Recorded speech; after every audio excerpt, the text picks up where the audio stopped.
गिलानी साहब YouTube channel की इस वीडियो में महबूब को रात भर आपकी मोहब्बत में जगाए रखने वाला और आपकी मोहब्बत में आपको याद करते रहने वाला ऐसा ताकतवर वजीफ़ा है कि इसके करते ही महबूब की नींद ऐसे उड़ जाएगी जैसे वो कभी ज़िंदगी में सोया ही नहीं।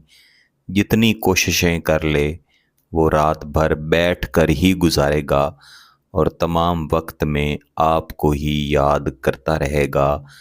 आप ही की सोच उसके ज़हन में घूमती रहेगी, आप ही का चेहरा उसकी आँखों के सामने रहेगा और रात भर हर लम्हा फ़कत उसकी एक ही ख्वाहिश होगी कि कब वो लम्हा आए कि वो आपकी आवाज़ सुन ले, आपके साथ गुफ्तगू कर ले और आपके साथ मोहब्बत का इजहार कर ले।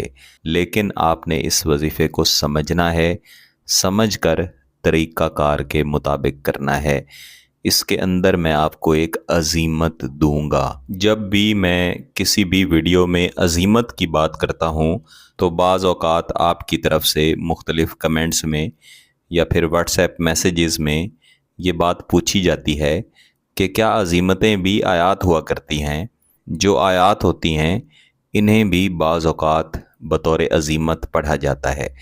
अज़ीमत का मतलब ये होता है कि ऐसा वजीफ़ा जो फ़ौरी तौर पर असर करे और फ़ौरी तौर पर आपके महबूब को आपकी तरफ मुतवज्जे करे, लेकिन एक मख़सूस तादाद और मख़सूस दिनों तक उसको अगर पढ़ा जाए तो फिर उसके असरात मुस्तकिल हो सकते हैं।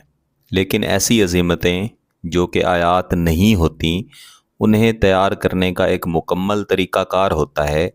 ये इल्मुल आदाद का इल्म है जिसको पहले सीखना पड़ता है, फिर इंसान इस काबिल होता है कि अगर वो ख़ुद कोई अज़ीमत तैयार करे तो उसका उसे फ़ायदा हो और उसके उस्ताद से उसे इजाज़त हो कि वो कोई अज़ीमत तैयार करके या उसे अपने तजुर्बा में लाने के बाद किसी और शख्स को वो अज़ीमत बता सके और जिसको वो बताए वो भी फिर उससे फ़ायदा उठा सके।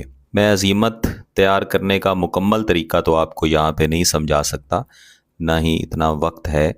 मैं चीदा चीदा चीज़ें आपको बता सकता हूँ कि मुख्तलिफ़ अल्फाज, इसके अलावा मुख्तलिफ़ मुअक्किलाती नाम जिनके असरात का हमें इल्म होता है और सीना बसीना हमारे पास वो इल्म पहुँचा होता है, उनके आदाद निकाल कर ऐसे अल्फाज के साथ मिलाए जाते हैं, यानी ऐसे अल्फाज के आदाद के साथ मिलाए जाते हैं जिनके असरात ऐन उन मुअक्किलाती आदाद या फिर उन आयात के आदाद के साथ मुत्तसिल होते हैं और उनके असरात भी ऐसे ही होते हैं और उनके आदाद भी एक दूसरे से मिलते जुलते होते हैं। मुझे उम्मीद है कि इस बात से आपको कुछ ना कुछ अंदाज़ा हो गया होगा कि अज़ीमत को किस तरह से तैयार किया जाता है।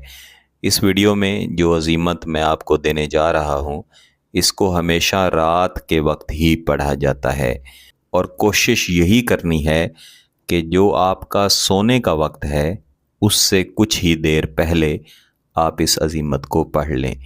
लेकिन अज़ीमत को पढ़ लेने के बाद कुछ लोगों का ध्यान अपने महबूब की तरफ चला जाता है और फिर वो कहते हैं कि इस अज़ीमत का हमारे ऊपर उल्टा असर हो गया है। उल्टा असर हरगिज़ नहीं होता।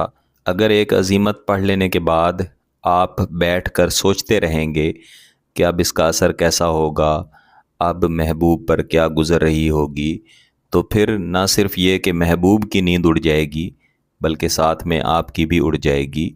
इसलिए आपने अज़ीमत पढ़ लेने के बाद सुकून से सो जाना है और इसका असर जो है वो महबूब पर होने देना है।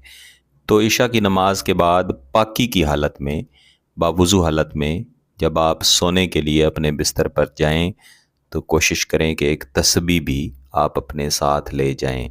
अगर महबूब की तस्वीर नहीं है तो फिर सिर्फ़ तसव्वुर में ही ये रखें कि आपका महबूब आज की रात सो न सके, फ़कत आपका ही चेहरा उसकी आँखों के आगे घूमता रहे और वो फ़कत आपको ही याद करता रहे। इसके बाद आप 10 मरतबा दुरूद शरीफ पढ़ेंगे اور 10 مرتبہ درود شریف پڑھنے کے بعد آپ اس عزیمت کو دہرائیں گے: ارتجف و اتصل امری آجل بحق قلبنا۔ اس کو آپ نے کم از کم 50 مرتبہ لازماً پڑھنا ہے۔ تو اس کو 50 مرتبہ یا 100 مرتبہ پڑھ لینے کے بعد آپ دوبارہ سے 10 مرتبہ درود شریف پڑھ لیں گے۔ اس کے بعد محبوب کی تصویر پر یا پھر محبوب کے تصور پر آپ نے 3 مرتبہ دم کر دینا ہے یا پھونک مار دینی ہے، اور یہ دم کرتے ہوئے بھی وہی تصورات رکھنے ہیں جو آپ نے یہ وظیفہ کرتے ہوئے اپنے تصورات بنائے تھے۔ اس وظیفے کو کسی بھی دن شروع کیا جا سکتا ہے، لیکن وقت کی آپ نے پابندی کرنی ہے، اور اسے آپ نے کم از کم 3 راتوں تک جاری رکھنا ہے۔ عموماً ان 3 دنوں کے اندر ہی اس کے اثرات ملنا شروع ہو جاتے ہیں۔ محبوب خود آپ سے رابطہ کرتا ہے اور اپنی حالت آپ کے سامنے خود بیان کرتا ہے۔ اگر آپ کا مقصد جائز ہے، اس کی اجازت چاہیے، تو گیلانی صاحب یوٹیوب چینل کو سبسکرائب کر لیں، گھنٹی کا بٹن دبا دیں اور اس ویڈیو کو ضرور لائک کیجیے گا۔ کسی بات کی سمجھ نہ آئے تو ویڈیو کو دوبارہ دیکھیں، پھر بھی سمجھ نہ آئے تو واٹس ایپ پہ رابطہ کر سکتے ہیں۔ بہت بہت شکریہ۔ اللہ حافظ۔